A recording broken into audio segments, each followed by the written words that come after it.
Hi, it's Friday. And for those of you who are in the U.S., this is July 4th. It's a big getting out, grilling, playing in the park, watching fireworks kind of big holiday celebration. And for those of you who aren't in the U.S., well, it's just the 4th of July, and it's like any other day in July, except it's like at the beginning of July, the end of July. I decided to go ahead and do a stream, even though I'm in the U.S. and we're having a big holiday today, because why not? I'm probably going to be ending early, though, because, well, for two reasons. One is a holiday, right? And I should.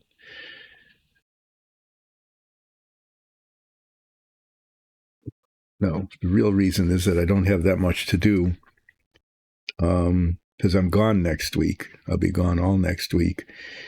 And I don't want to get started on something that I can't finish on Monday. So I'll be not doing things like I won't be taping the inside of this so that I can spray paint it yellow, assuming that the test of the tape that I got works. Okay. I won't be doing that. So what I will be doing, and I won't be painting these green yet, because then they'll just sit around and get yucky. But they turned out okay after I messed them up the first time and then had to redo all of those. So these can go in the almost completed box. I got a bigger in-process box. It has like twice the square inches of the other one, so I can do things like put these in here. I saved doing this until the stream so that you could see me doing something. There was a something I did. So what I'm going to do today is paint the faces of the mirrors, assuming that they look okay. I'm going to paint these little bits. These are parts of the rear suspension. And this is what they call a Nerf bar. I don't know why. I'm not sure what that's supposed to mean. It's like a rear bumper, which makes no sense on this car. It's like, why do you have a rear bumper on a race car? If somebody bumps into you at what speeds were they running then? About 150, 160 miles an hour. If someone bumps into you at that, your 5 mile an hour bumper isn't going to do much protection. All of these parts are tiny, and there's no place to hold them. They have to be painted from one end to the other. So I think I'm going to end up painting them pretty much as is. Just taped down to this piece of cardboard. I'll paint them on one side, let it dry, and flip them over, paint the other side. But before I paint them, as I've said many, many times, after something is primed, it's possible to see flaws in the plastic that one couldn't see before they were primed. I'm just going to take a look at them. What I'm looking for especially are the mold mark seams, the seams where the two halves of the mold come together. Sure that I got them sanded down. I think I did a pretty decent job of that.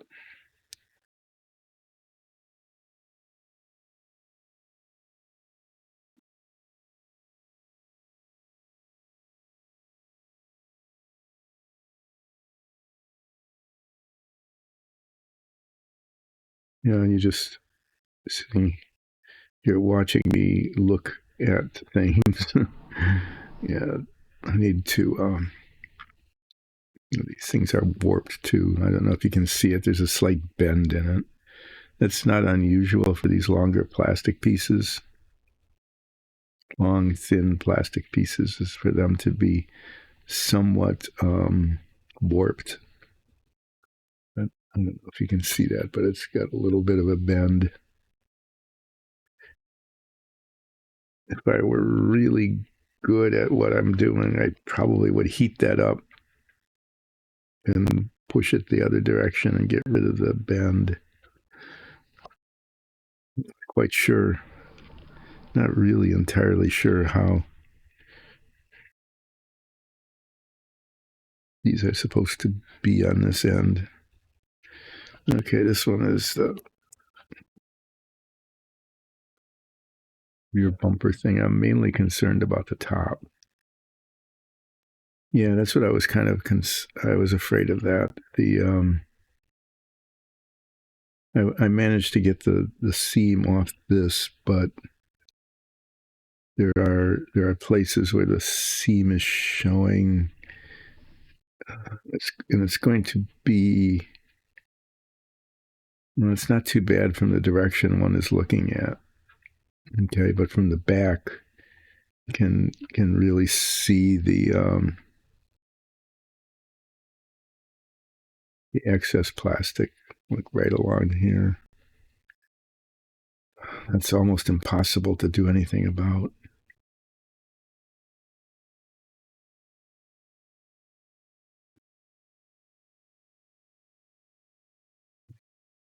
Guess it'll be okay as long as people don't turn the car over and look at the bottom of the bumper. People are going to be looking at it from here and across the top.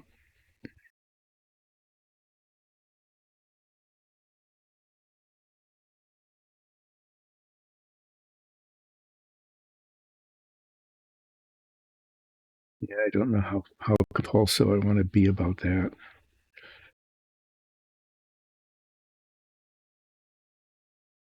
Right there, right on the inside of this triangle.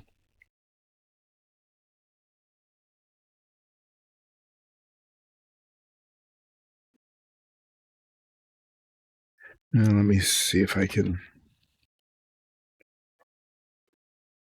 this little file.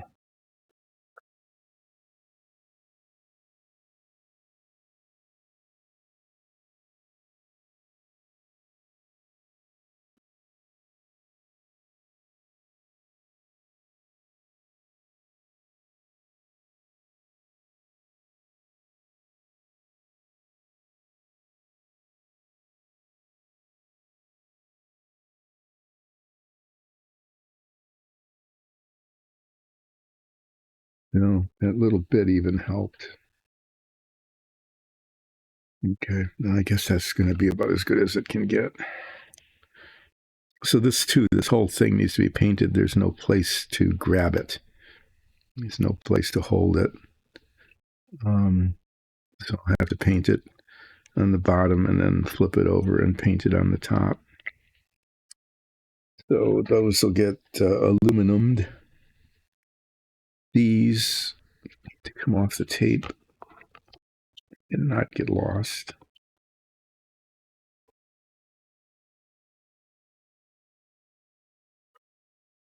And then the front of the mirror, which at this point is not painted, needs to be painted.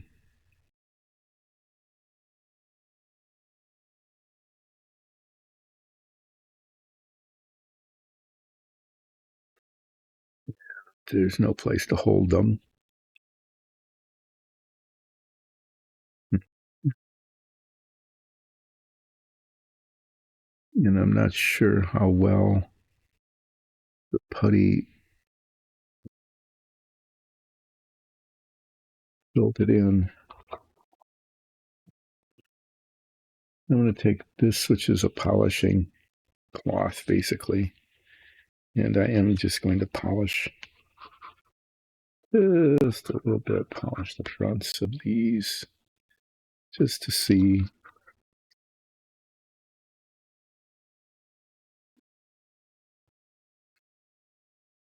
Oh, yeah. So as I look at the front of this, the other thing is that there's this attachment point here that needs to be painted a different color than the rest of this. So There really is no way to hold these.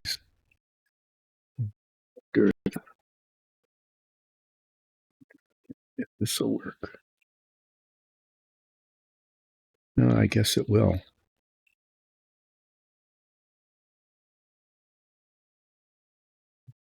Vertical.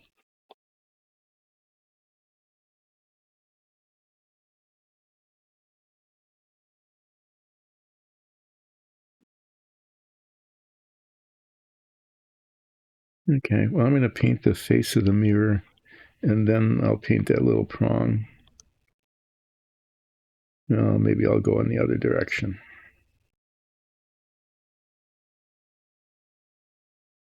I was thinking I'd paint the face of the mirror and then that little attachment point, but I'm going to do the opposite. I'm going to paint the little attachment point and then the face of the mirror. And why is that? Because that little attachment point is painted the same color as this, and I want to paint these right away so that they can dry, so that about 45 minutes from now I can flip them over and paint the other side. And while we're watching the paint dry, I'm going to play around with the tape, which I will talk about when it comes time to do that, because there's that.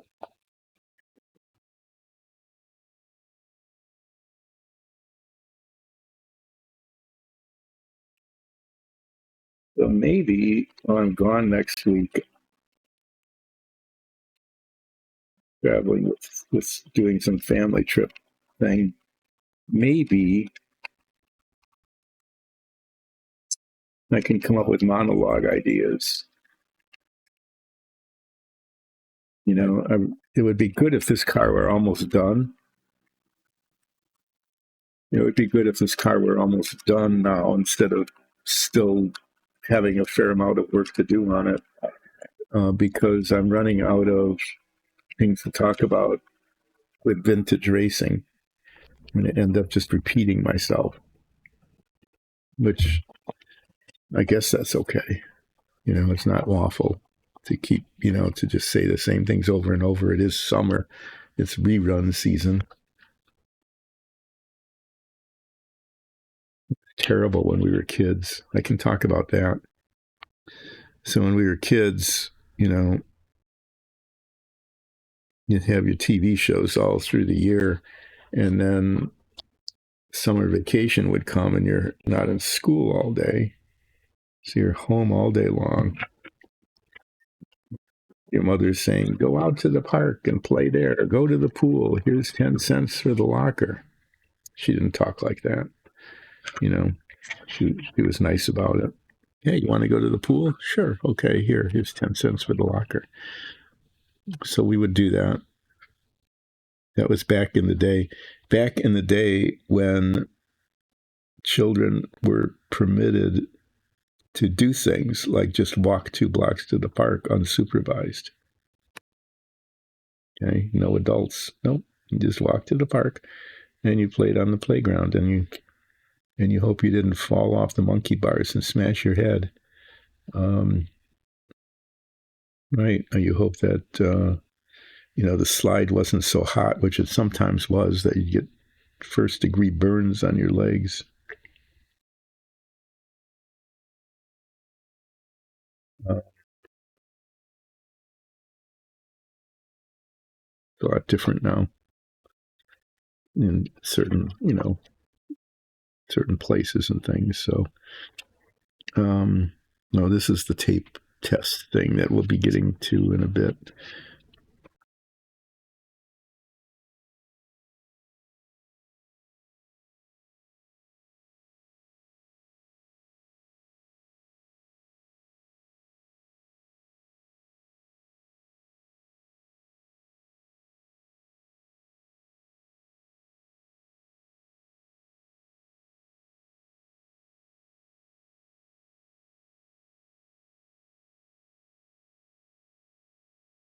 Should lift this up so I can see what I'm doing.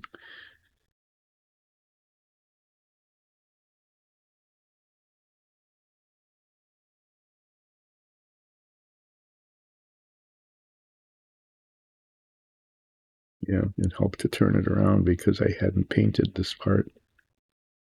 That was on the side opposite of where I was painting.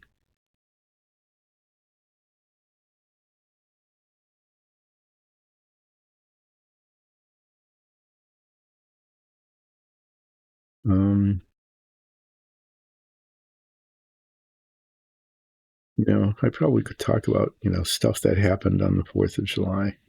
Sure, why don't I do that? No one's going to care about this, but what the heck? I'm going to reminisce. This is a reminiscence of 4th of July's when I was in elementary school. Probably ones I remember most were like when I was in 6th or 7th grade.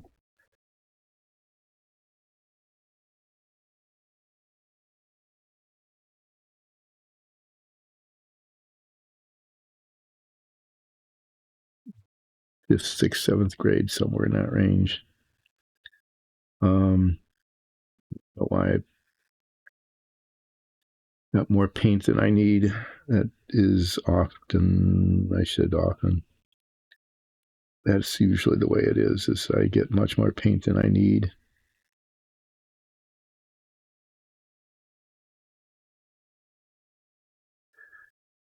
So in anticipation of the 4th of July, I'm just going to, if you're not from the U.S., then, you can just be bemused by this. If you're from the U.S. and you're young, you won't be able to really relate to this other than that it's an old person talking about how it used to be. If you're an old person, then you'll probably recognize a lot of this. But since it's the 4th of July and I don't have anything else to talk about, I might as well talk about what it was like in what would it have been?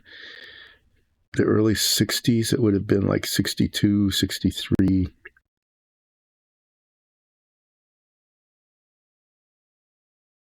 Cuban Missile Crisis kind of time.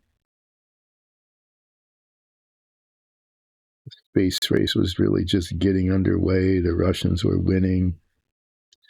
None of that had anything to do with what was going on, on our 4th of July. So what would happen on the 4th of July is that there were a number of churches and civic groups. Sometimes those civic groups were sponsored by taverns. This was an Eastern European immigrant community. Everybody was like first and second generation Eastern European and German immigrants, mainly German and Polish for the most part. Very working class area. There were factories all over the place. And there were lots of taverns. Did this not get painted? But that's not what this is about. This isn't about the taverns. This is about the 4th of July. So in anticipation of the 4th of July, we would get our bicycles and wagons and decorate them with crepe paper. If you don't know what that is, it's kind of hard to describe. It was like 2-inch wide strips of different colored wrinkly paper, kind of like tissue but stronger. Okay, and we would run the strips like ribbons between the spokes in our wheels so that the bicycle wheels were all red, white, and blue striped.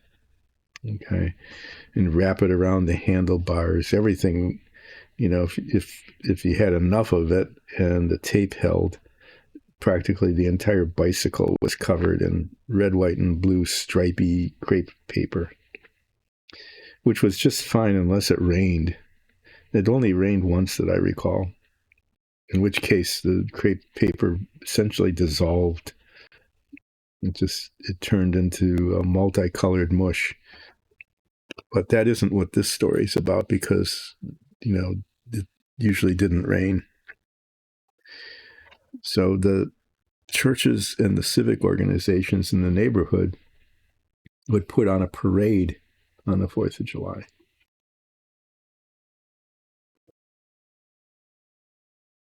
One of the churches had a little marching band. I think it had like 8 people in it.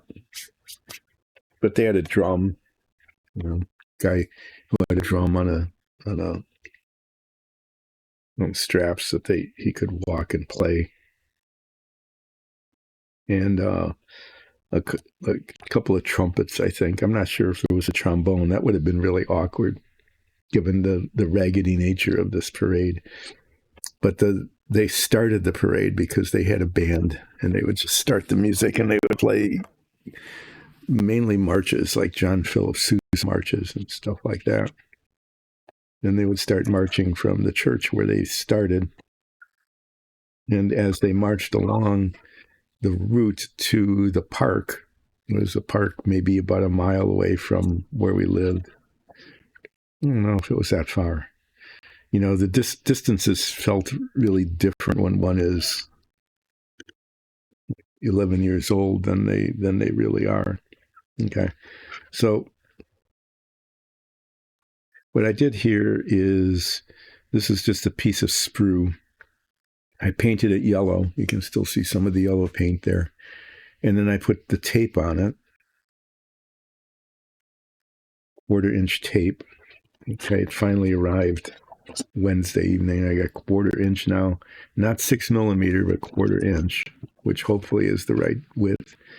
And I knew that the 6 millimeter stuff doesn't peel the paint away, but I wanted to test this because this is different than what I've been using. So there's pieces of tape just around here, just wrapped it around. I wasn't too terribly worried about making sure that the line was just perfect. The thing here is to see whether or not the tape lifts the yellow paint off when it's unwrapped. I don't know why I did 5 of them. Kind of why not. So what I'm doing is I'm cutting them in the back so that I can peel it from the back. Okay. And grab hold of the edge of the tape here. And essentially, see that? Just unwrap it. And we'll see what happens. If it works, that's good, because then after I get back the week after next, I can tape and paint, start taping and painting the stripe on the body of the car. And that would be a big thing, because if I can get the body of the car painted green with a yellow stripe the way it should be, then I can pretty much finish the model. And if I can't, then I'm going to be stuck.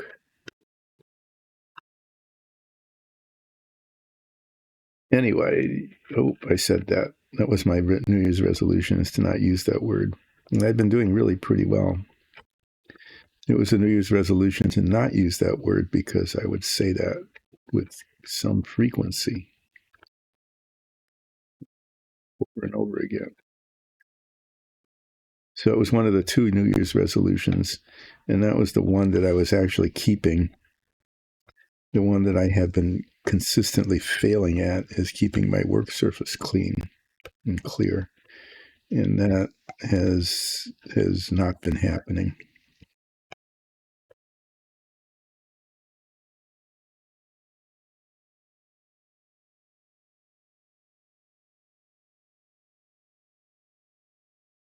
Well, this band, all like 7 or 8 of them,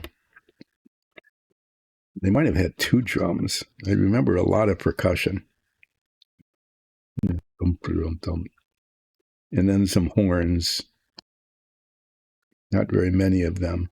And it wasn't, they weren't professionals or anything. They just did it because it was fun for them, and they liked playing the instruments. So, it was like if you saw a movie about a kid growing up, kind of like that. It would sound like that. Let me grab this one because it's here. Well,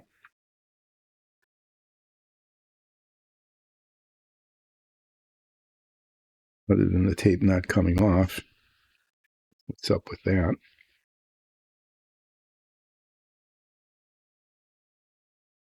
So they would start the parade and they'd walk what was probably like 3 or 4 blocks to the next civic organization. And then they would join in the parade. They didn't have a band, but, it was made up of just people walking, the scout troop. I was in the Boy Scouts. That's not a surprise, is it? Yep, the Boy Scouts. The Boy Scouts would try to march in step at least, for a couple of minutes or so. The people who were like officers or whatever in the civic organization, they would get in line behind it. Sometimes they'd have a flag, an American flag. Of course, it'd be an American flag because, it was in the U.S. and it was the 4th of July. Our place, our organization was a church, was the third group to join. I was less concerned here about the edge itself and most concerned about making sure that the yellow paint stayed on. It seems to be staying on. And this is how the car is supposed to look, is that the yellow paint stays on and the tape, and then the rest of it is green. That's how it's going to be.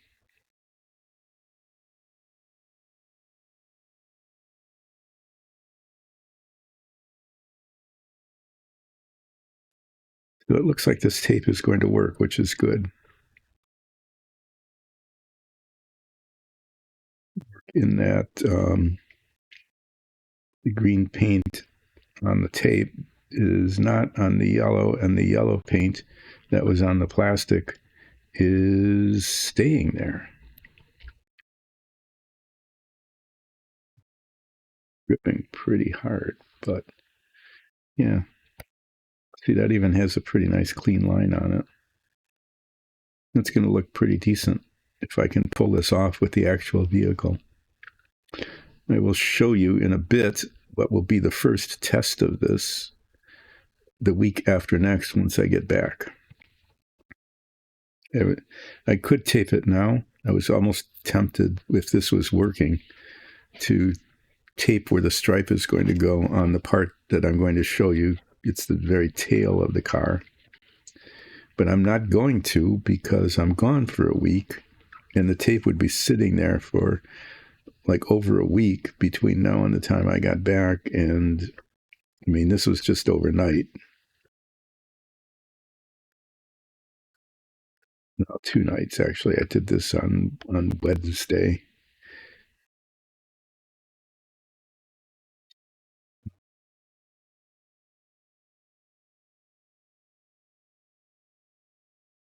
I don't want it to sit on there for over a week and then take a chance. So I'm not going to be doing any of that until I get back.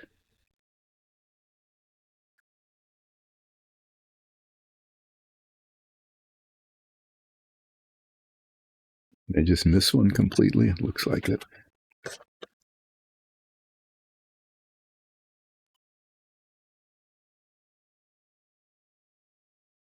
So our group didn't have a band. It was just one band, and that's the group that started. Okay, but we did have a flag. So that was pretty cool. The scouts got to carry the flag. And it was like an official flag thing. It was on a flagpole. It was actually pretty big and kind of awkward, especially if it was windy. But you had one of those we had a belt. Whoever was carrying the flag had a belt with a pocket on it where the end of the flag, the flagpole could go in this belt, and it supported it. Okay, you can see right here that the leakage happened right there under the tape. That's because, if you can see it, there's a very nice, well-defined line all along here where the two halves of the mold came together, and then the sprue, that's the the mold line that I keep talking about. And it creates a gap there, and the paint came through. But so these aren't really beautiful stripes. This one's probably the best.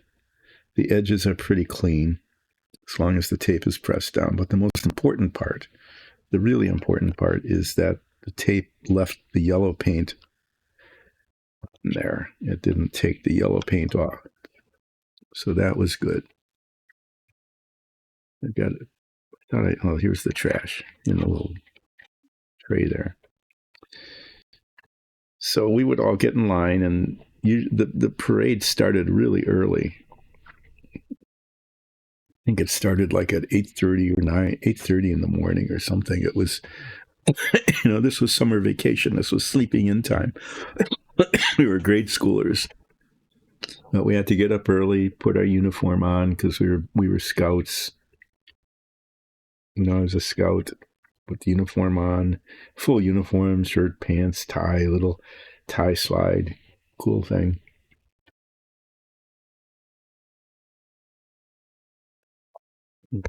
We'd all wait there at the church parking lot until the band and the other group came by, and then we'd get in line behind them and march with our flag. And then, as scouts, we would try to march in step. At least, every once in a while, we'd say, "Oh, let's march in step." Okay. And go left, right, left, right, left, right. It's all kind of fun. And we picked up, I think, like 4 or 5 other groups along the way. And they would join in, and they didn't have bands, but they marched along, and they were, scouts and just people. And mostly we just walked. It wasn't so much a march as it was just a walk. And we walked to the park. And sometimes they had flags too. I think there was one church that actually had a church flag. Okay. I mean, they had an American flag, but they also had a flag for their church. That was pretty ostentatious at that time in our neighborhood. I'm wondering if we remember, we might have had a troop flag for the scout group. I think we actually did at one point. I think we actually had a flag made for our troop with our troop number. Because one year they had these camping contests every year. They were like a camporee kind of thing. And we would go, and one year we scored a ribbon, a top tier ribbon.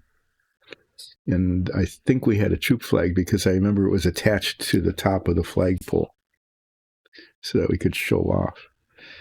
So then we marched to the park, and it was a good thing that it was like early in the day, because just like today, well, it felt like it was hot. It would get up around 81, not like 92 like it is going to be today here where I am. That's Fahrenheit. If that were Celsius, that would be that would be like almost a boiling point of water. But no, it's in Fahrenheit, so it's pretty hot and uncomfortable. But it was early in the day, so we got to the park. By the time we got to the park, it was about an hour after we really got going, because we were walking slowly and not in a straight line. We had to wander around, to pick up groups along the way. So we'd go 3 or 4 blocks out of our way one way and then the other way. And eventually we got to the park, and the band was not always playing the whole time, but the drum was. I think there was always a drumming going on. So they must have had a couple of them. Otherwise, the poor guy who was drumming would have gotten pretty tired of it. So then we got to the park, and everybody and then the line, such as it was, like I said, we were walking, not marching, so it was just kind of walking along. But the streets were closed off. That's right, too. That was a big deal, is that along the whole route, the streets were closed off. And the police actually came and stopped traffic, which was not hard to do because it was a very like a urban working class residential area, so there wasn't a lot of traffic anyway. It wasn't like the main road. It was all just side streets, and the only people who drove on these side streets were the people who lived there, you know, when they were out there probably walking with us, so that wasn't a big deal. But I remember that now. The streets were closed. How do I know that the streets were closed? Because we were walking in the street. So the streets had to have been closed, otherwise we would have been smashed by cars all the time. Okay, what I'm doing now is I'm comparing tapes. This is a 1/4-inch tape that I bought. Well, here's the story. Okay, the story is that I'll show you a picture.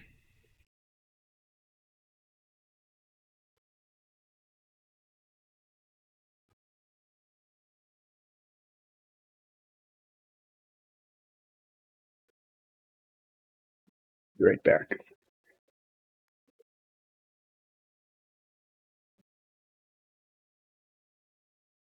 Here.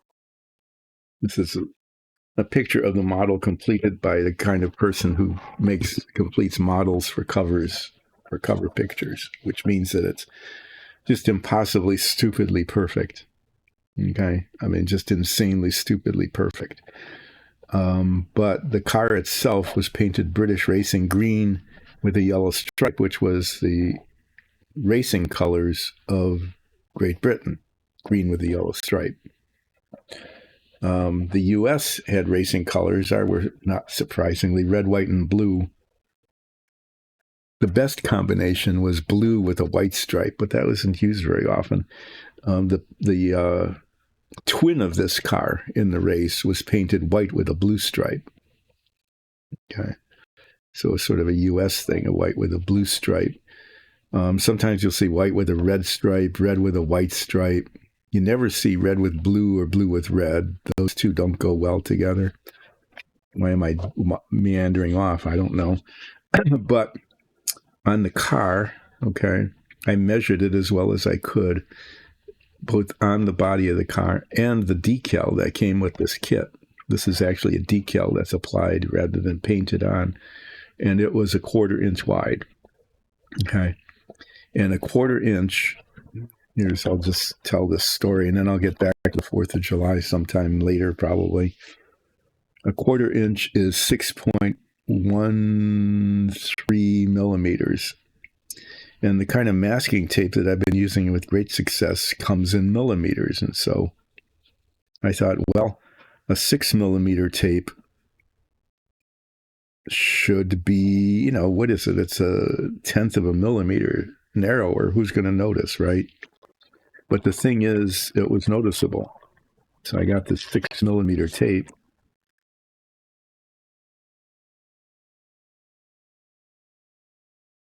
Show it to you.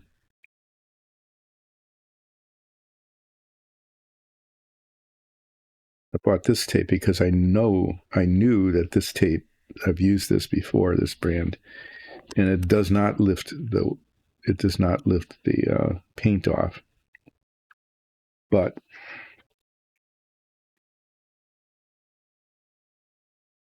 if I put this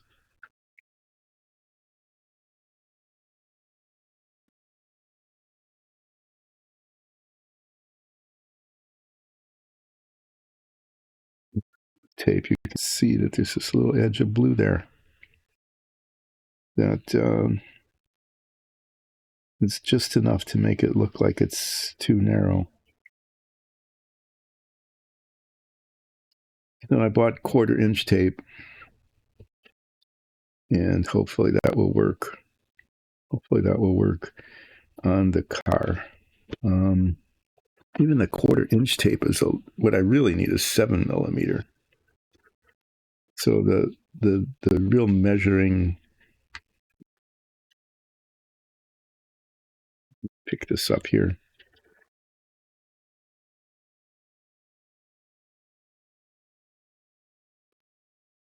But it's ideally it would be as wide as that protuberance there. I don't know what that is. It's like a little scoop or something. But the tape, yeah, it works. The tape is just That's the non-sticky end there. Tape is just the right width. So if this tape, works well when I test it on the first part I'm going to do, it goes all the way across here. And then I've got to deal with the nose. It flares out around the nose and goes on the inside, but not all the way. Just somehow tape the inside. So this is going to be taped on. This whole thing is painted yellow, so it's going to go over that, and hopefully the edges will be pressed down enough. I'm actually going to have to cut that circle out and cover it separately. Otherwise, well, it's just little junk like this happens. Okay, this little things like this happen. So this yellow part here, you can see it's painted yellow. And I have a picture of the real car. Where did I put it?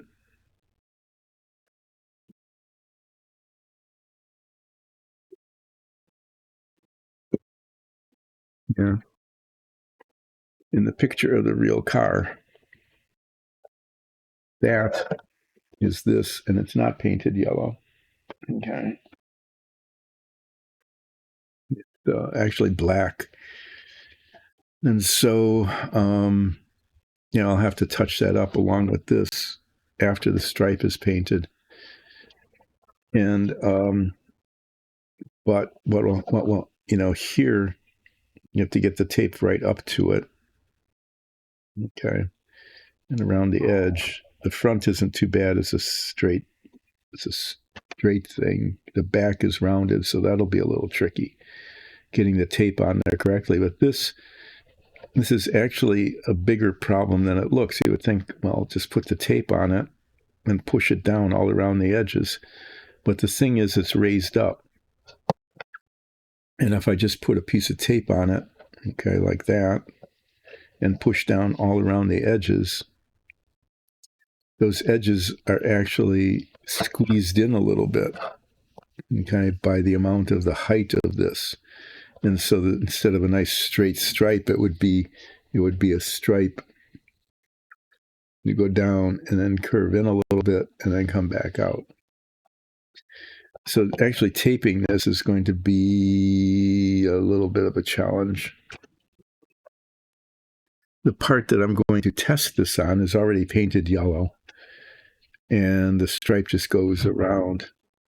So put a piece of tape on like that, make sure it's centered, and then wrap it around and make sure it's centered on this end too. Okay, and so I painted the whole thing yellow because having tested this, the yellow does not cover the green, but the green covers the yellow.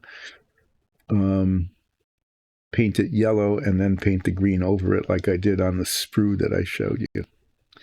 So this is going to be like that. And then when it's painted green, okay, and I take the tape off, hopefully there would be a beautiful straight edged yellow stripe right down the center. And I'm testing it on this piece because if that doesn't work, okay, I can sand off all the paint. It'll be tedious and horrible, but I can take all the paint off if the paint job just turns out to be a mess. I can take all the paint off and start over until I learn how to get it right. This bit here, as the stripe is right there. Right there. Okay, and that's got a little protuberance as well that I need to deal with. So this is all going to be painted yellow, and you say it's a real waste of yellow paint, and it's true, it is. I could just try to paint just the top of this, but even though the green does cover the yellow, all of these spray paints are slightly translucent, and if this whole thing wasn't uniformly yellow, then the green might not be uniform after it's painted on. So I want a uniform base coat. And then the same thing is actually going to happen to this. This whole thing is going to be painted yellow. And then I'll tape this and the nose and then paint the rest green.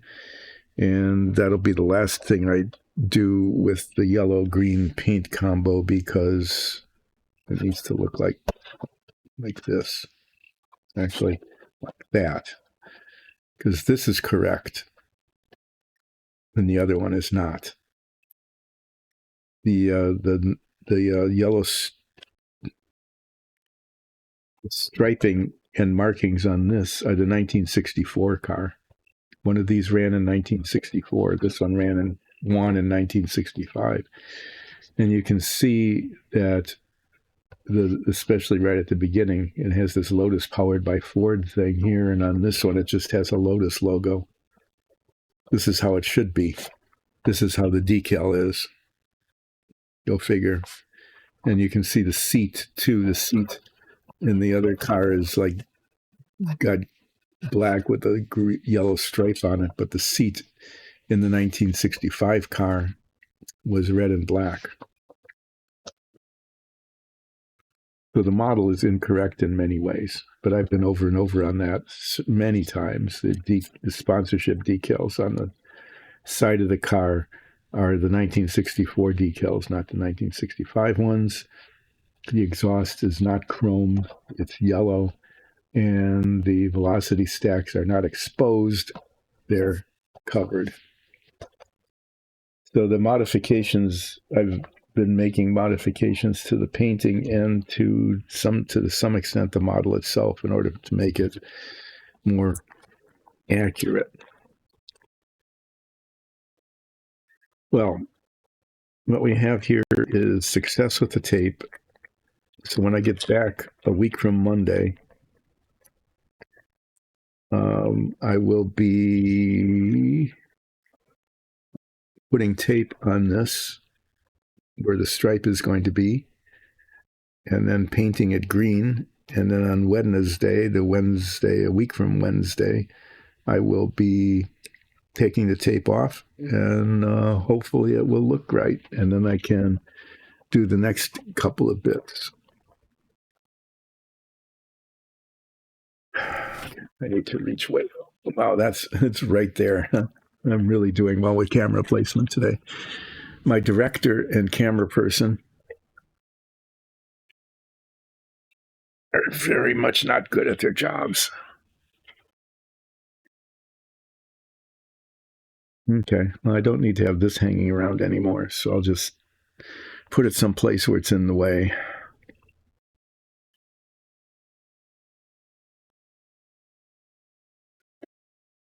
All right, so the walking parade, where some of the scout troops tried to walk in step, just for a little while, because it wasn't fun doing that. Really, walking in step isn't all that much fun. Marching in step, I mean. So you're just walking along, and one of us got to carry the flag, and then we traded off. Okay. Because everybody had to have a chance to carry the flag, which was fine because it was kind of heavy and awkward, and it was a privilege to carry the flag, but also kind of a pain. It was a lot easier just walking without the flag.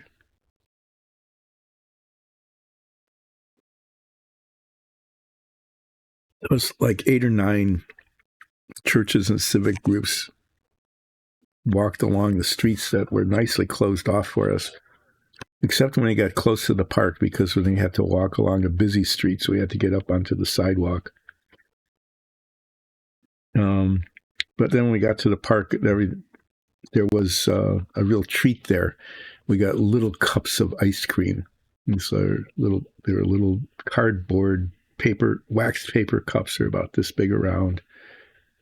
Okay, about that big, high,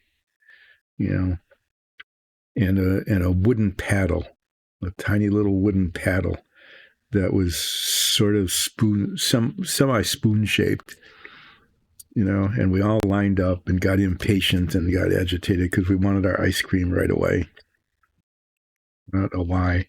There was plenty for everybody, but eventually everybody got their ice cream who wanted one. And we ate the ice cream, and then it depended on the year. Sometimes we would just go home, okay, just walk back home. So it'd be another we didn't walk in step or in a march or anything like that. We just walked home after we finished our ice cream. And then we would have our picnic in the backyard and go back to the same park. There was a lot, back and forth here. Walk to the park, walk back home, walk to the park, watch the fireworks, because they shot off the fireworks there at the park, which was the closest place to see them. And then we walked back, and it was late and we were tired and grumpy, but we would get home, and that would be the 4th of July. Sometimes, though, there were some times when we had a picnic at the park, okay, that our uncle would bring his station wagon, and my dad would buy these portable grills. They were just the dumbest idea in the world. I have to say, they really were kind of a dumb idea. These little portable grills that folded up and things, and we would have a picnic at the park, and we'd spend the day there. And that was kind of cool, and that was kind of fun. A couple of times we did that. There was also like a hobby contest kind of thing. There was this covered pavilion, we called it. It was basically like a big gazebo. This picnic table set up, and people would show off their hobbies, and then you'd get a prize, like a blue or a red or a white ribbon, for first, second, or third place. And I won first prize for my age group and category. I built a model of, I remember this, I built a model of an F-106 Delta Dart. Built a Delta Dart, and I actually did a pretty good job of it. I mean, considering I didn't close up the seams, and do the kind of stuff I'm doing on this model, but it was okay. It looked okay. And I don't remember what I won. I don't think it was anything really very good, but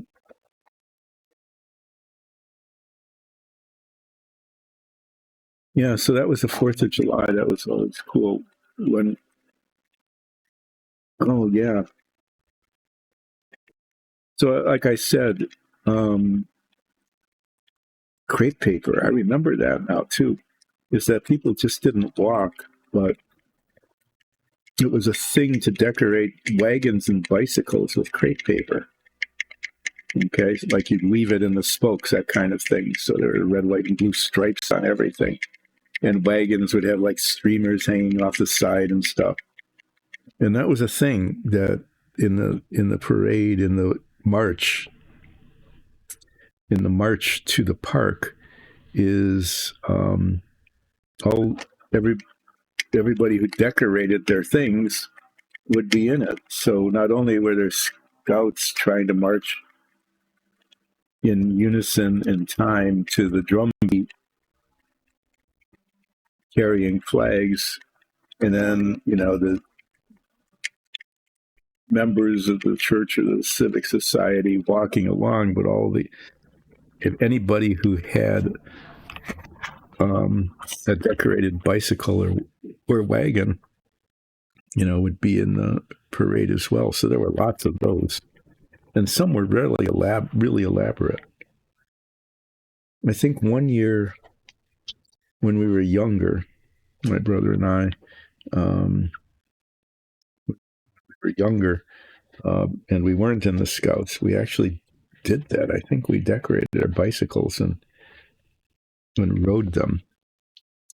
Now, it wasn't that easy, really, now that I recall it, because we were the whole parade walked along pretty much at the speed of the slowest walker.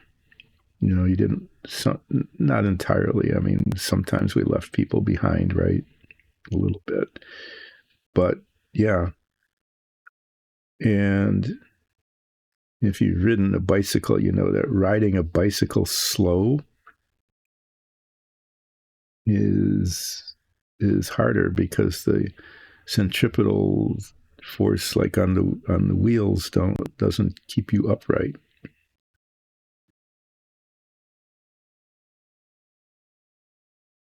So the bicyclist would kind of move forward and then kind of stop and then go back, and then speed up again, that kind of thing.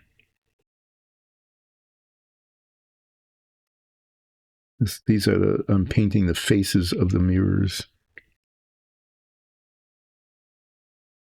But it was kind of a fun thing to do, to walk to the park and get our ice cream and then walk back, or sometimes stay there.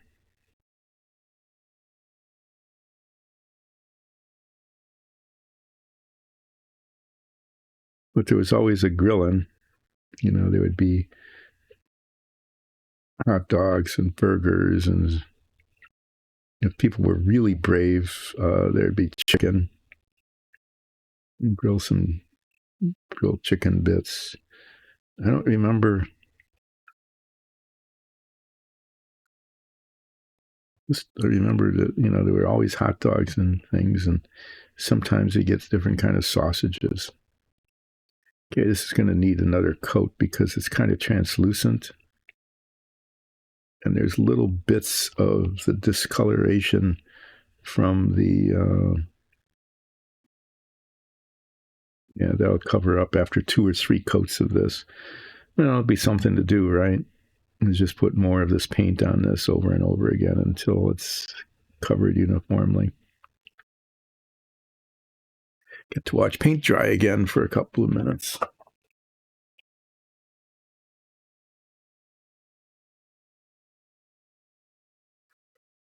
The fireworks were not,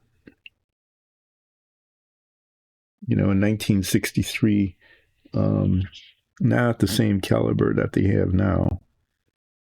In fact, probably the kind that they shot off at the park at night probably were not terribly much larger than the kind that one can buy now in many places in the U.S. just for their own personal use.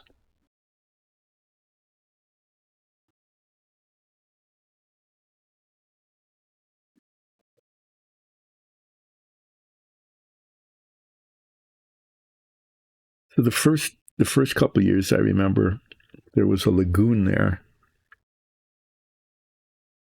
and there were 2 islands on it. One was kind of a nature preserve. Nobody was allowed to go on that island. It was just a place, and the other one was kind of mown down. And they would set off the fireworks from the island. None of this. This was all really pretty primitive. So they would set up the mortars, and they're just the tubes that were used for the fireworks. And they would use flares. And those were pretty common then. People could get them and use them they'd keep them in their cars, in case it was an emergency. It would just emit this kind of bright orangish red light and a lot of smoke. And so they would use these flares to light the fuses. And I don't know, I think they used the flares, because they stayed lit for a long time and they were hot and they would light the fuses, and they weren't going to just run around with matches or lighters or something to do that. So it's probably the best way, but it was also kind of dramatic because there were these people walking around waving these bright flares. And you could tell that the fireworks were about to happen because the flares would light up. Oh, it's going to happen soon. It's going to happen soon. That was all kind of exciting and fun.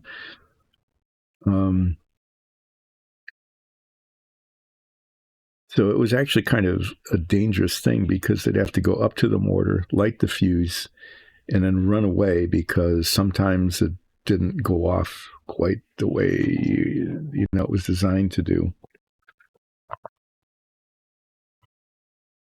The other thing is that we were pretty close to where the fireworks were going off, and if the wind was wrong, then the debris from the fireworks. The little pieces of cardboard and the burnt powder and everything would come down and hit us in the face and get in our hair. It was always that. How's it going to be this year? We're going to get covered in. One year it was really terrible. We just got covered in gunpowder and little pieces of burnt cardboard were landing on us. Actually, the worst year that happened wasn't on the island. They moved it away from the island and for some reason decided to shoot them off in the parking lot of a school nearby.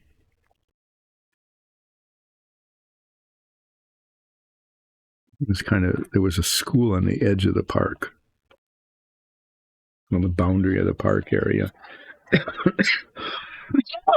And we sat that was when they had bleachers there, bench seating. And we sat in the bleachers, we thought that was cool because it was better than just sitting on the ground. Because that's how we sat, on a blanket on the ground for the ones that they shot off on the islands. I think they decided to do that because the parking lot asphalt didn't burn, okay? And they had problems with, the debris, the lighted debris, the burning debris landing and starting little fires now and then in the vegetation in the park. But it was a terrible location, really. It turned out to be terrible because that year was the very, very worst year ever for getting covered in ash and burning cardboard. So it was like, why in the world are they doing it here? This is terrible. And it was. Why is this?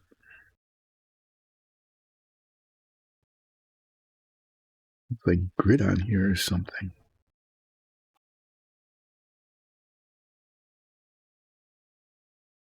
Okay, I'm not sure what's happening here. Start with some fresh paint. It's like little dust or something got in the paint.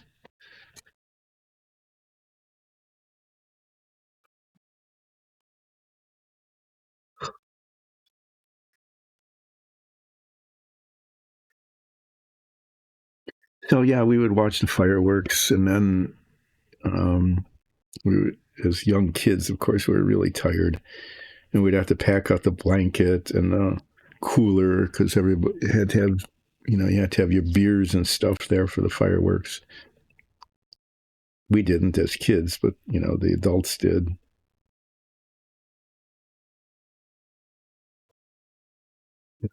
By then, everybody was kind of grumpy, even because everybody was really tired and.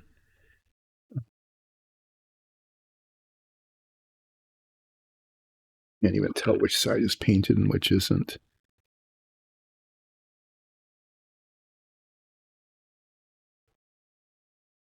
Probably going to have to do these again.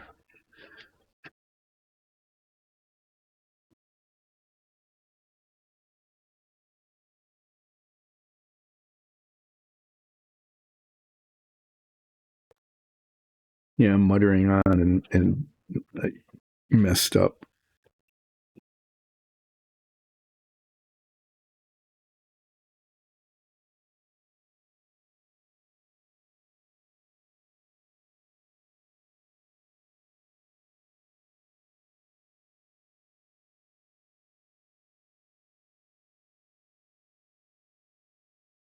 The other thing I remember pretty well is my dad would invest in these portable grills.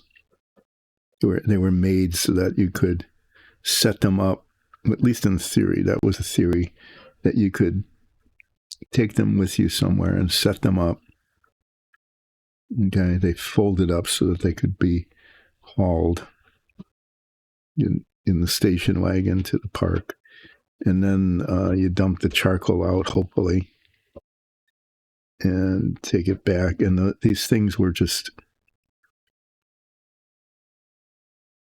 they were flimsy as all get out. They just barely held together. We never had a situation where like the food, like the grill collapsed or anything, and the food all fell on the ground or got covered in charcoal or anything like that. But it was always, my dad was always futzing around with these little grills, and none of them worked really well at all, ever. They usually like burned through. The metal was so flimsy that the heat from the charcoal just kind of rotted it out. I don't think we ever used one more than twice, maybe twice.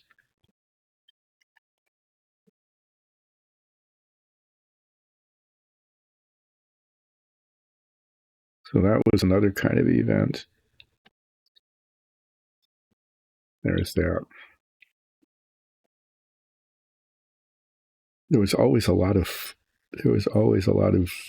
hamburgers and hot dogs, so never went hungry. When we did a picnic, it wasn't just our family, it was the extended family. The reason we would do the picnic is that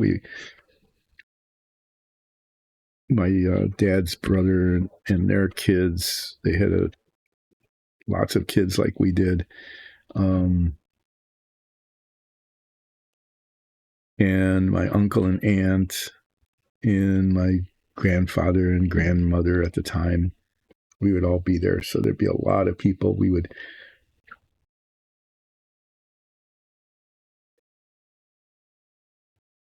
That was a to-do too, is we needed like 3 picnic tables. And there was a limited number at the park, right? So somebody had to get there early. I don't remember who, but somebody always had to get there early, even before the marchers arrived, because then they got crowded. So you wanted somebody there before the march got there to reserve the picnic tables. By reserve, I mean commandeer the picnic tables. Had to grab them and line them up and put tablecloths on them and set a cooler on. The kinds of things you need to do to show possession. We had to show that those picnic tables were taken. No one else could use them. That worked out okay. Somebody always did that. And then my uncle would bring his station wagon with the coolers with the grills and all of the charcoal and everything else and set up. I think we only did that a couple of times, when the extended family was all there at once. Otherwise, it was just in the backyard, which was a lot more convenient because you didn't have to carry the stuff as far. You didn't have to pack it up in a car and pack it back in a car. But yeah, the fireworks, by today's standards, the fireworks were just really, really just, they weren't very good. The colors weren't as bright. They didn't flicker as much. So the fireworks nowadays are way better than they were then.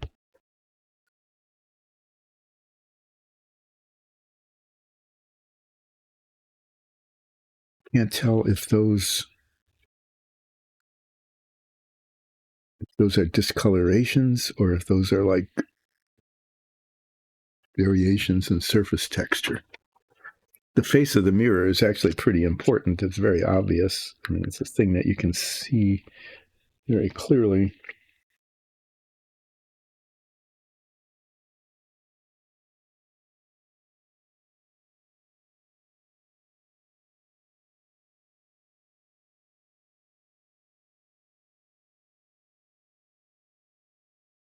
If you actually look They look like little bumps.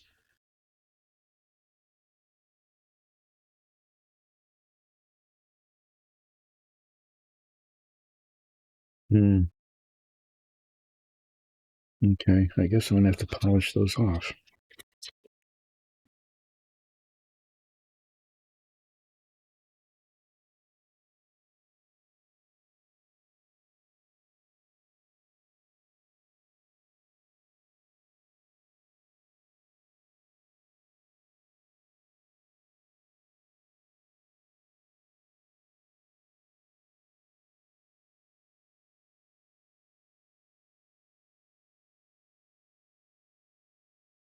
I wasn't expecting to have to do this, but there are, it's a surface irregularity that's there.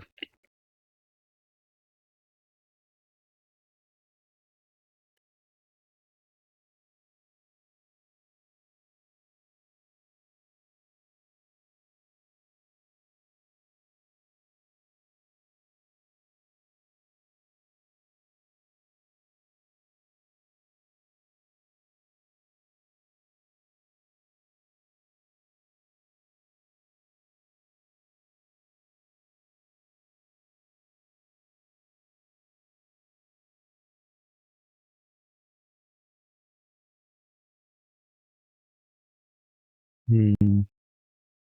Wonder if I should use. I've got some 800 here.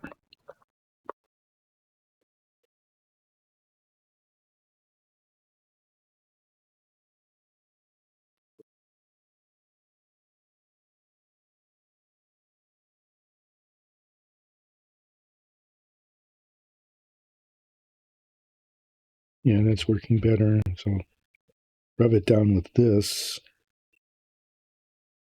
and then polish it.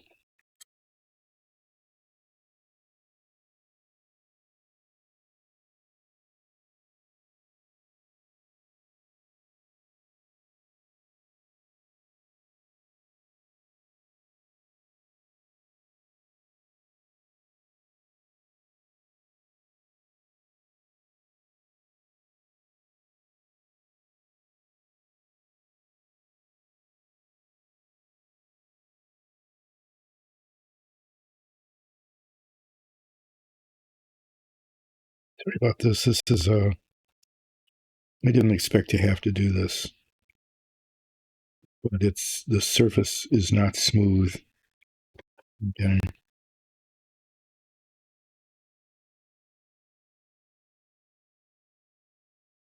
It was supposed to be a mirror face.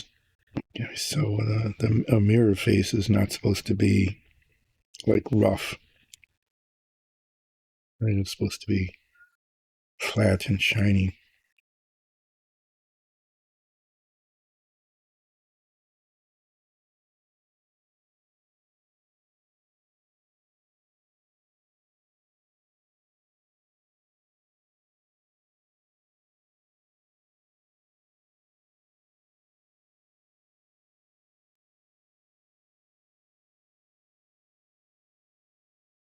This particular stuff is, like I said, it's like a polishing cloth.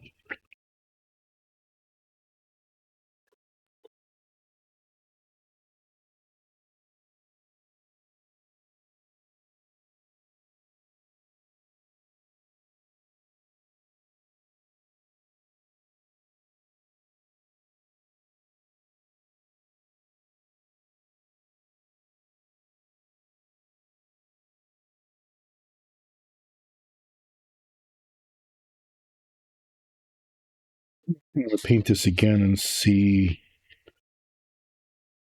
if it seems to have improved at all.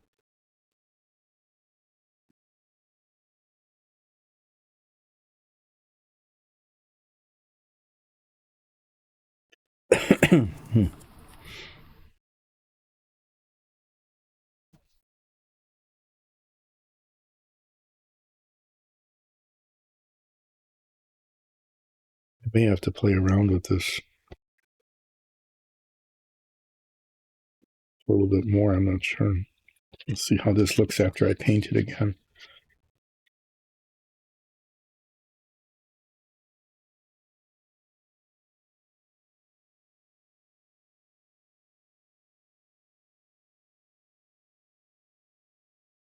Okay, well, at least it's a spot that's easy to get to.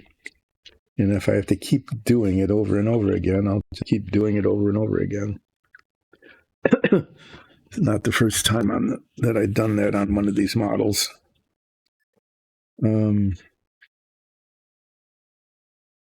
Yeah, I actually had to stop and pay attention to what I'm doing. The surface of this is covered with a filler because there's an indentation in the center of the mirror because the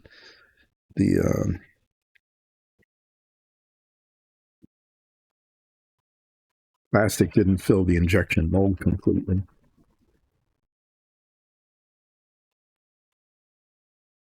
I'm just going to keep playing with this until the face of the mirror looks good. And so it may be that I'll have to go over this many times until it does, in which case I will. But it wasn't looking good this last time around. It did not look good, so I polished it down. Now I'm repainting it. See how it goes.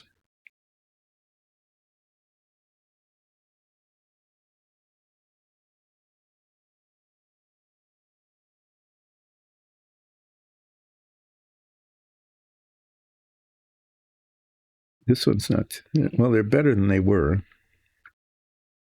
Okay, there's no doubt about that. They're better than they were.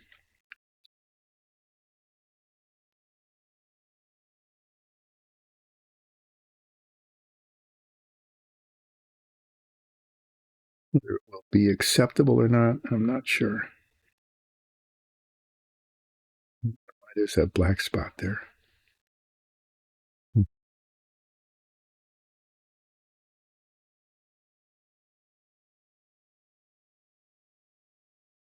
It seemed to be a smooth surface at least, even if the color isn't uniform. I'll let that dry. And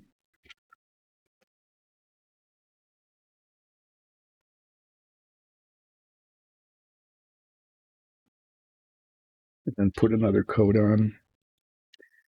Seems like, and then this is the one I wasn't sure which side was which. I'm going to flip it over and make sure that I painted both sides.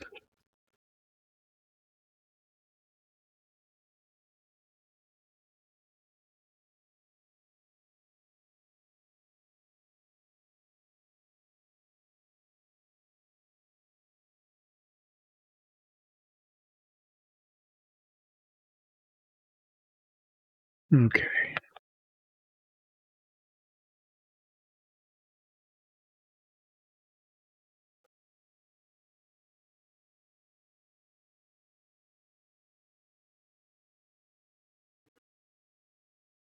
But yeah, I mean that was 4th of July thing is decorate your bikes with crepe paper. Go to your designated starting point. Wait for the marching band to show up. Okay. Get in line. Get to the park. Grab some ice cream, and then either spend the day at the park or head home and have a grill fest there. You know, as kids, it was pretty easy. The hardest thing we had to do was walk there and back. When you were little, when one was little, that was actually kind of a chore. Okay, well, what I'm going to do now is I'm waiting for the paint on the mirror faces to dry so I can, what did I just do?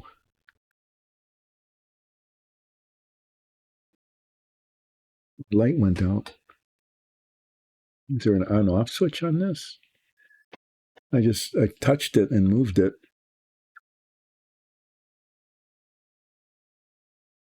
My ring light stopped. I mean, it's still taking a picture, but the light is off.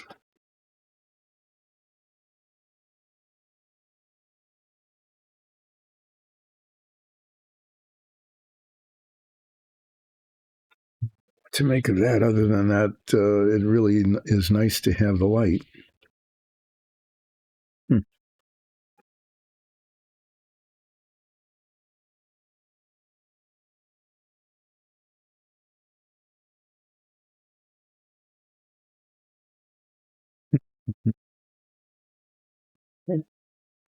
Yeah. Huh. Okay, weird. I didn't. Okay. Well, now I've got the light back. Now, on each of these tires, there is a raised Firestone lettering because that was the brand of the tires. And that's supposed to be white. And I, with some success, used this white charcoal pencil by very carefully rubbing it against the raised part, was able to make the Firestone visible.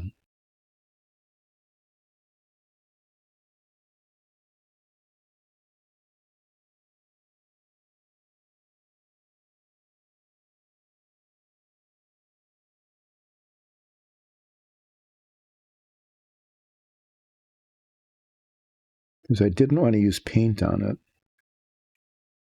This stuff, this stuff can be fairly easily washed off.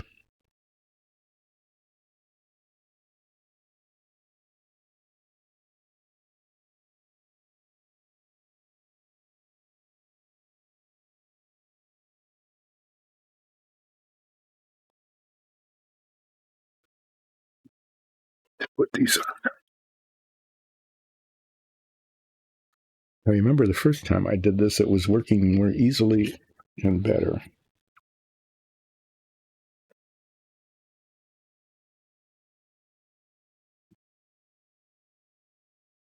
What I need is a damp toothpick.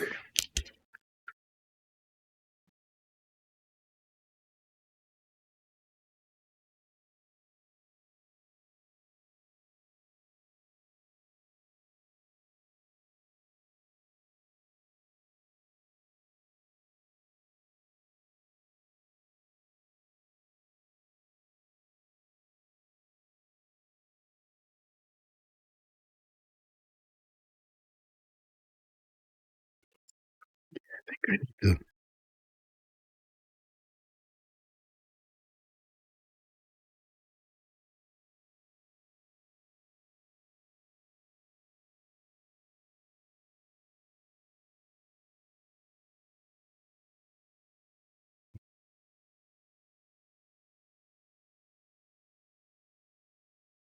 Just catch the edge, the very edge of this.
Yeah, apparently I can't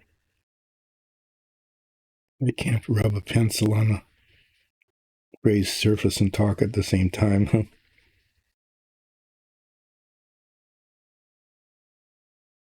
There, you can see Firestone on there now, and it's mostly clear.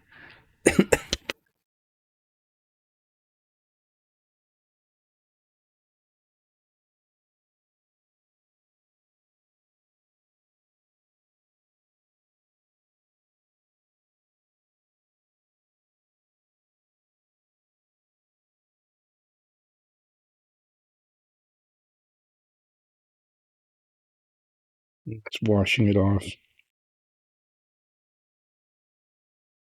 in between the letters here. I'm using a toothpick that's damp. There isn't anything I could use like a Q-tip or something, but that wouldn't work.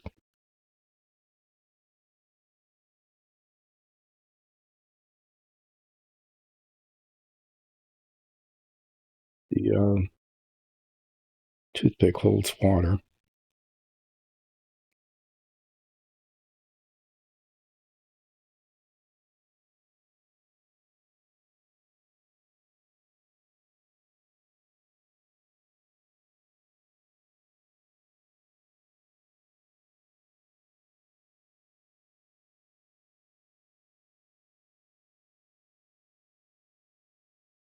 Yeah, yeah, it actually came out okay, didn't it? Yeah, not too bad. I have to decide, should I do the back? The back will show as well. There's a back and a forward on these. And okay, I'm just going to do the fronts because if I lay them down on the back, it'll rub off, right?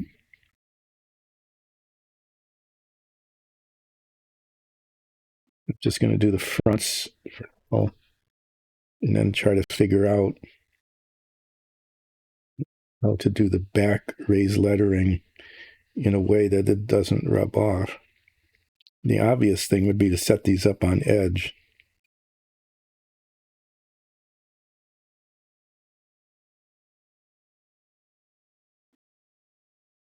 And to have them not fall over.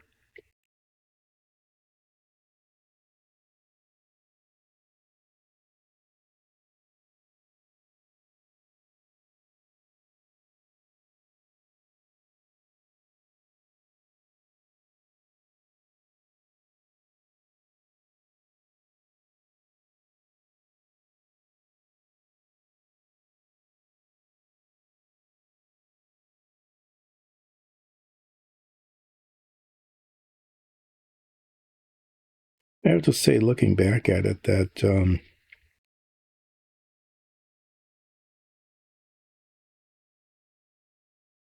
even if the weather was nice, being outside was kind of fun. When we were kids, you go to the park, there's all sorts of room to run around, and you can yell and make noise and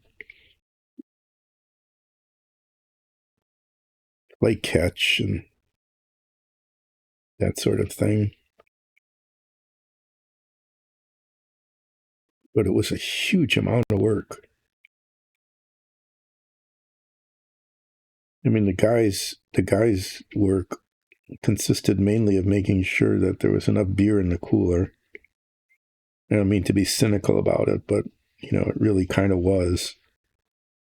And they would carry the stuff, because the guys, the husbands would carry the stuff from the station wagon to the place, to the picnic tables that had been commandeered earlier that day.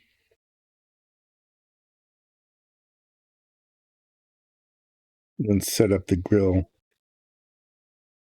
The guys would always do the grilling. That was kind of and continues to be an oddity, isn't it? When you think about it, is for the most part, it's still sexual stereotyped. Women do a lot of the cooking for the family. But when you put up a charcoal fire, for some reason, the men would grill the. Back then, that was just definitely the way it was.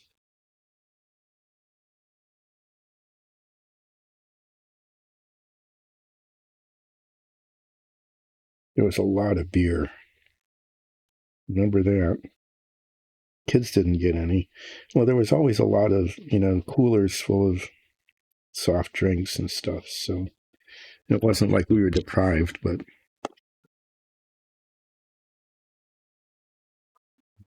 that was part of the deal.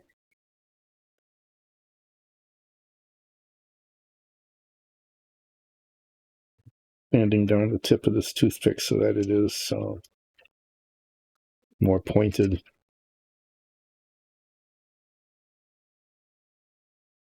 It can go between the letters and not over them.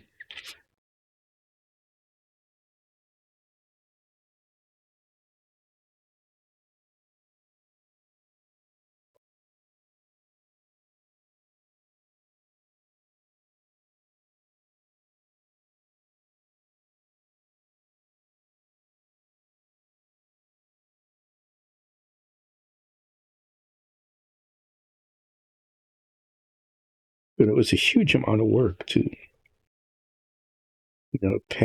prepare everything, pack it up, put it in the station wagon, find a place to park.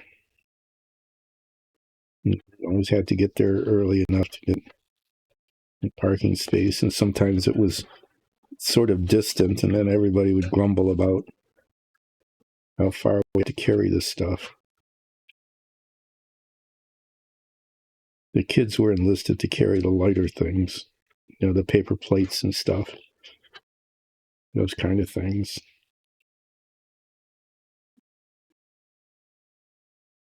And then set it all up, put up blankets, put tablecloths up, grill everything. At least cleaning up wasn't too bad because this was the era of, the beginning of disposable stuff. So paper plates and plastic utensils.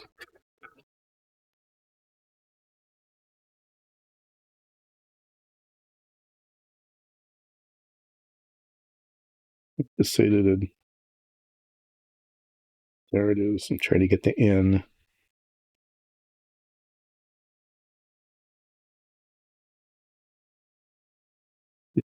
E are not that well defined here.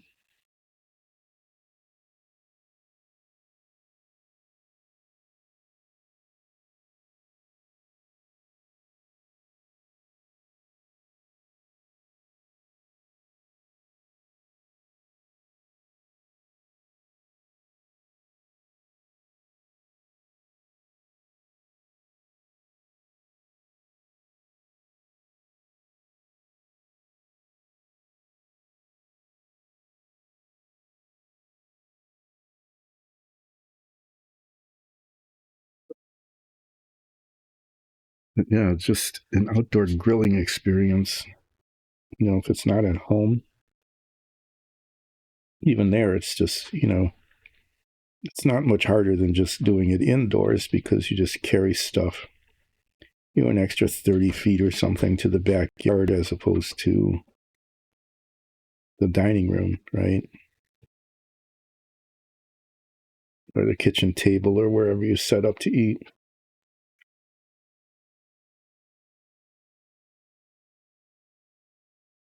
Outdoor picnic is a lot of work.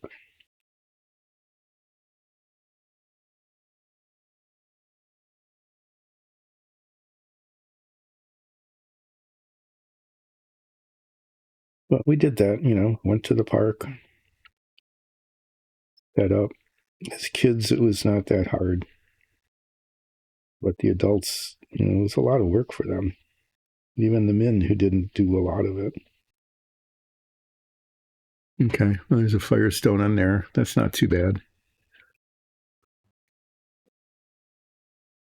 I think I'm going to I'm just pretty much what I'm going to do here is do the Firestone on the outsides of these tires. Is there a logo? Yeah, there's a logo here. I think I'm going to do that too.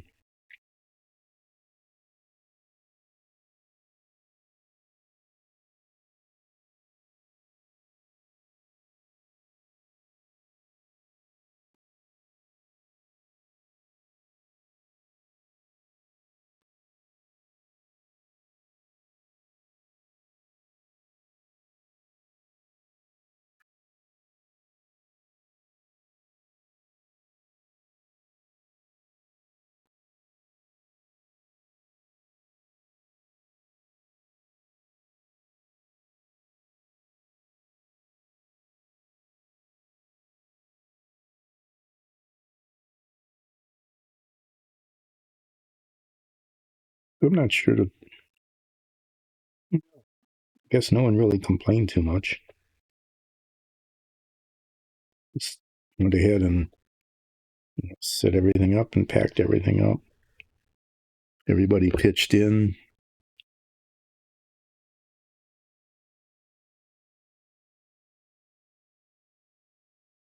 For the events went pretty well.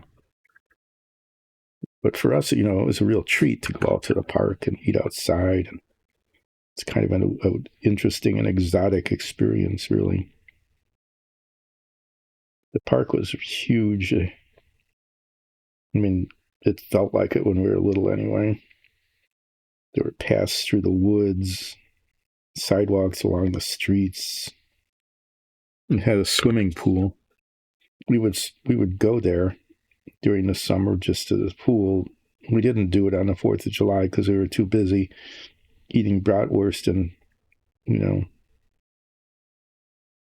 tossing a ball around and stuff like that. But, there was a big pool there that we would go to.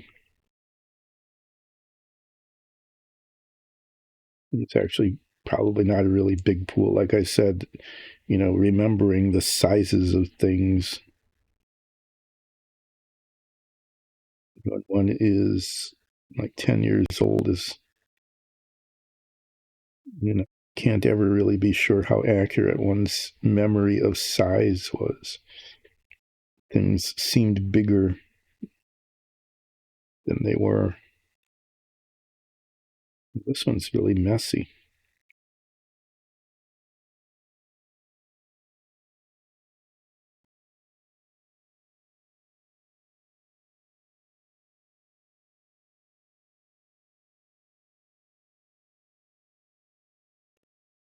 Very messy indeed.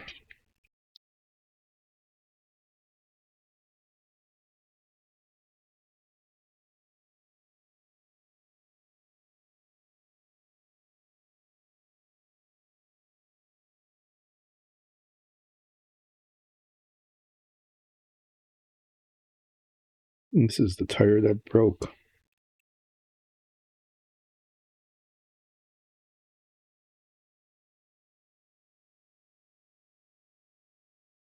Okay, well, at least I can see where the raised letters are now. Have a little more success. I'm going to rough up the surface of this just a little bit. I want the charcoal to come off.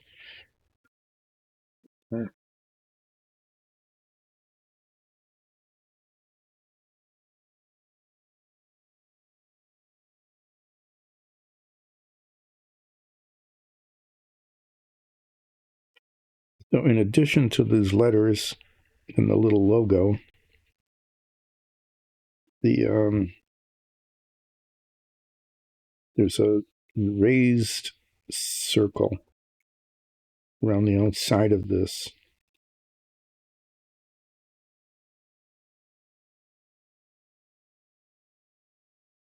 That is supposed to be yellow. And I have a piece of chalk of the right color. And I experimented with it a little bit, and it actually kind of worked.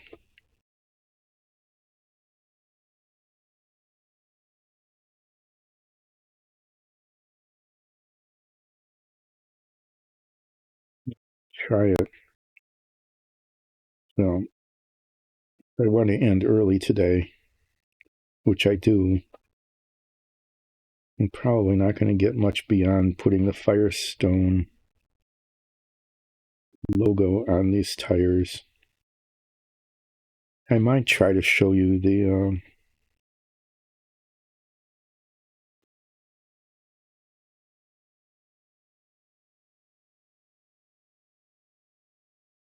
right up. I'll do this one.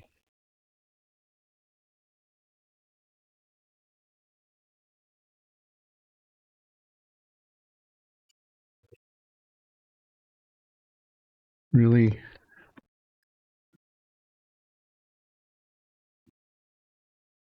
I'm doing the back of the tire.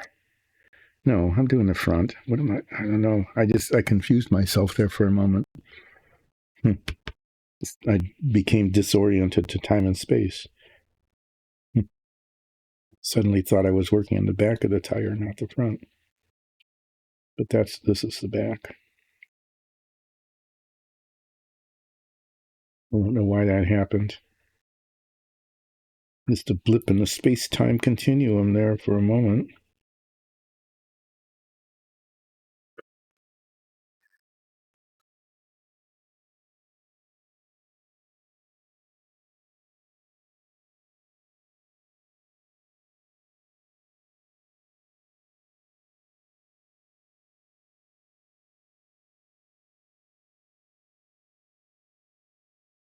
It just seems unusually messy compared to the others.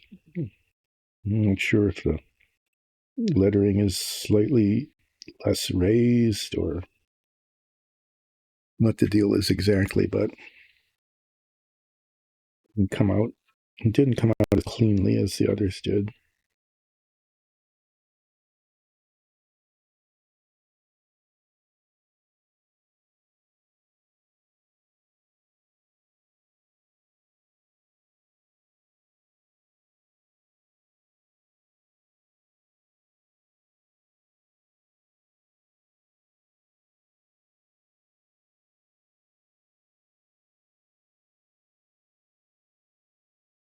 Part of the problem is that the tire, the long story, but the tire split when I cemented the two parts of the wheel together.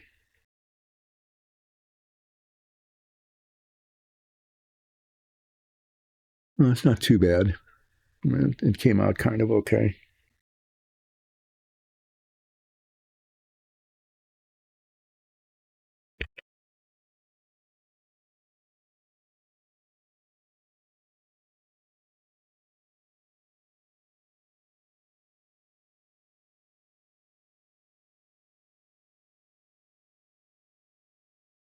When I put these on, I'm going to have to be careful to not rub the lettering off.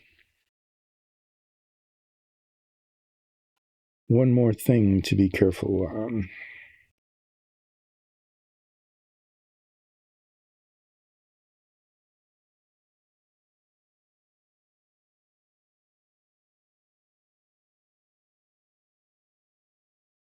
Okay, well, I'll do one more. The other rear tire,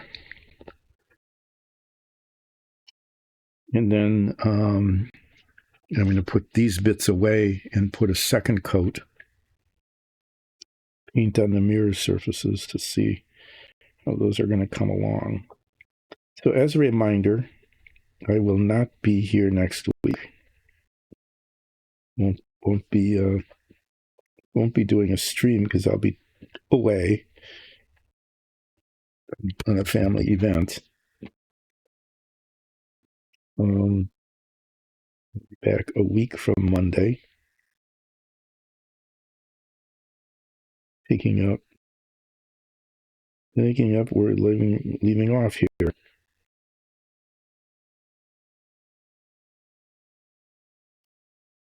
was some success today in that the 1/4-inch tape that I bought seems to work. It did not peel away. It did not peel away the yellow paint after I tested it, which was the point of the test. So when I get back a week from Monday, I'll be preparing to test the striping, which is a very critical part of this model. And hopefully that will work okay. Because if it does, then I'll be able to move toward completion. And if it doesn't, then I'm not quite sure what to do.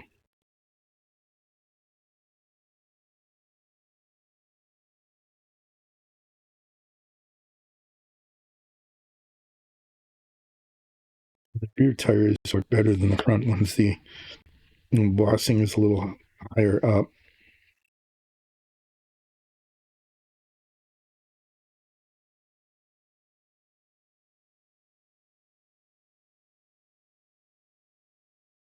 Here. And it has raised lettering on it now. I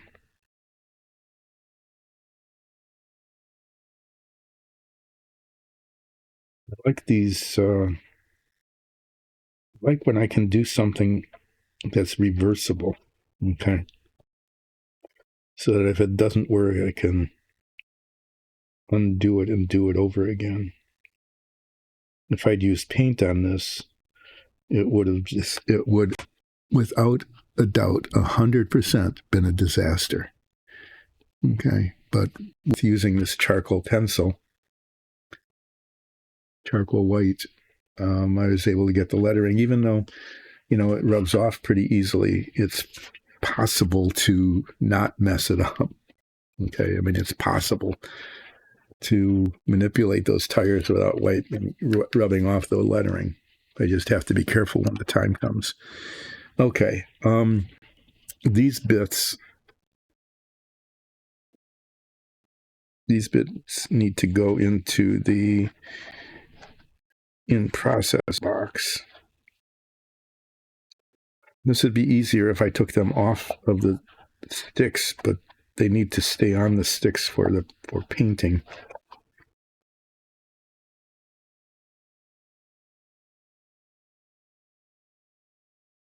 To watch me box these.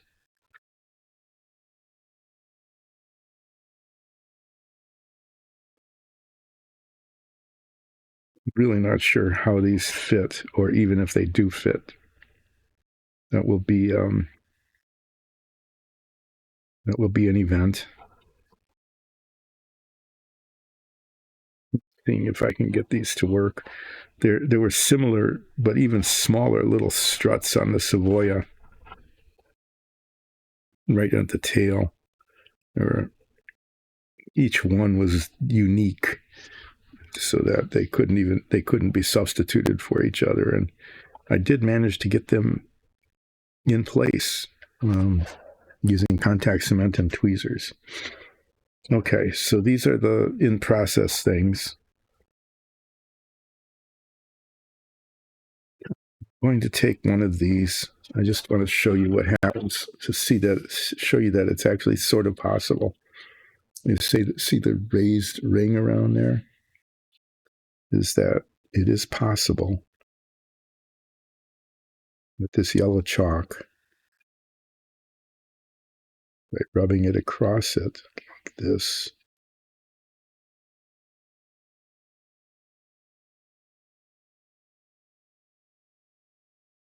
To make that yellow the way it's supposed to be.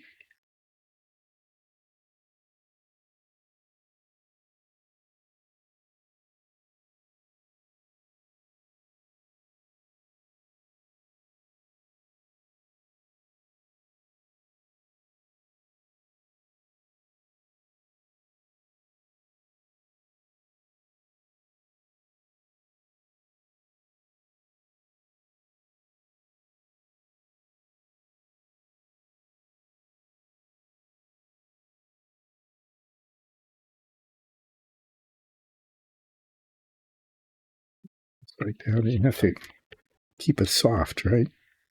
Keep it soft and kind of flaky.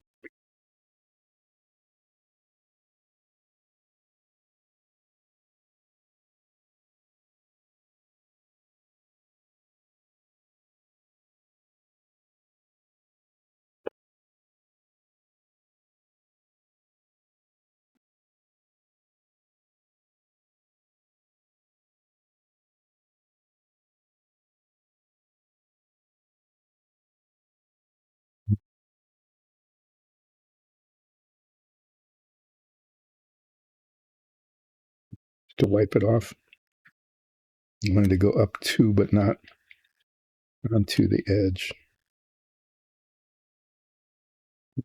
Going over the edge. Okay. Now cleaning this off from the inside, as you can see, is a little bit trick. But there, it's not all the way around the tire. I wanted to demonstrate that it's possible.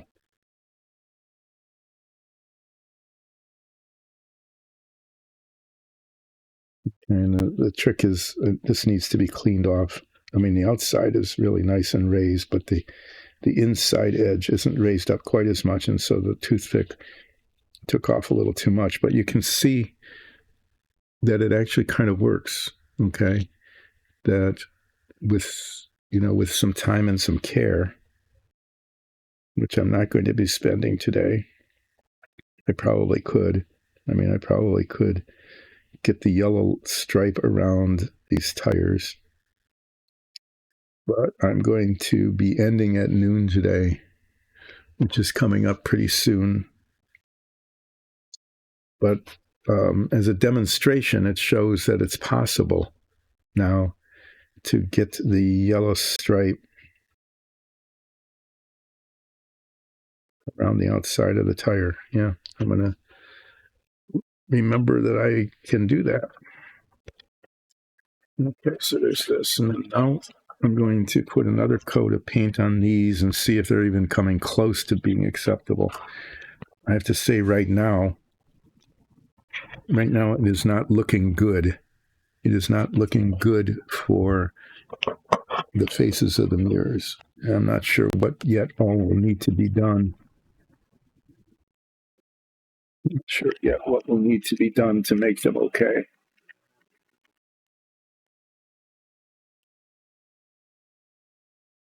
I know I'm using a lot of this paint. Putting one drop at a time in the paint wells here. Tiny little spots.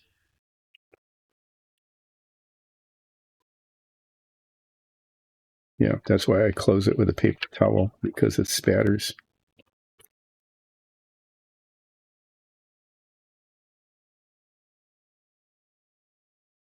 Okay. So maybe like with 7 or 8 coats of this,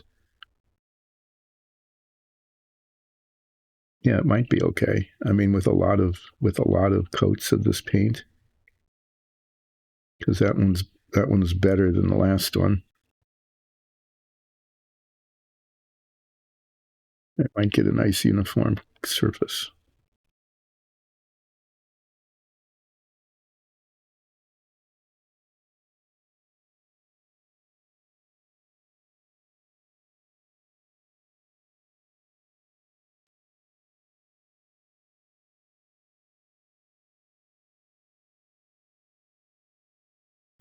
Yeah, well,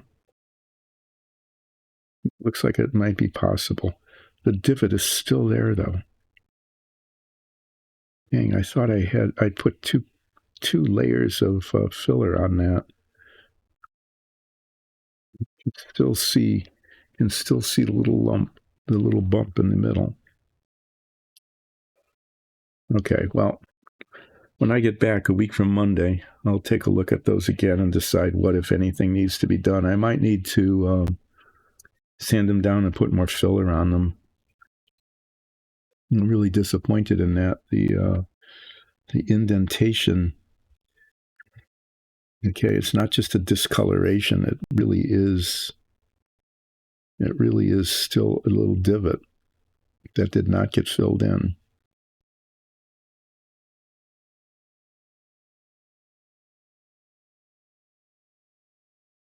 Yeah, I'm gonna have these mirrored fronts are going to be.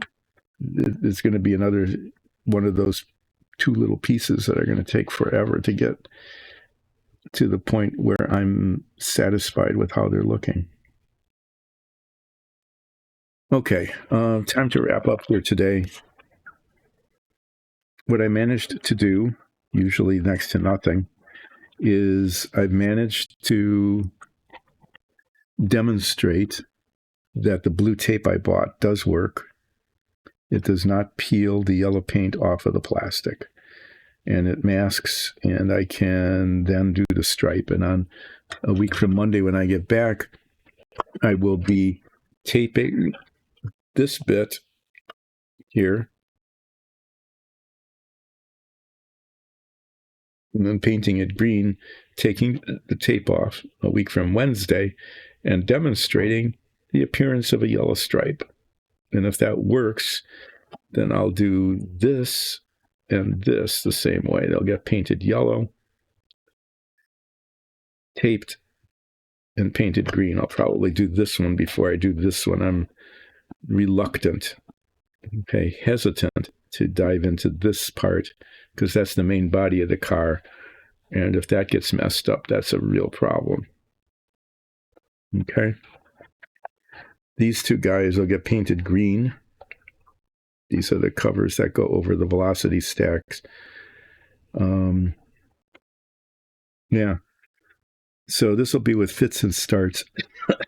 I'll just say ahead of time, it's quite likely that I won't have enough to do to fill an entire stream because I'll be doing a little bit of something and then waiting for paint to dry. Moving on to the next part. And so I will be probably working on my maxi figure of Ulseth Ralph.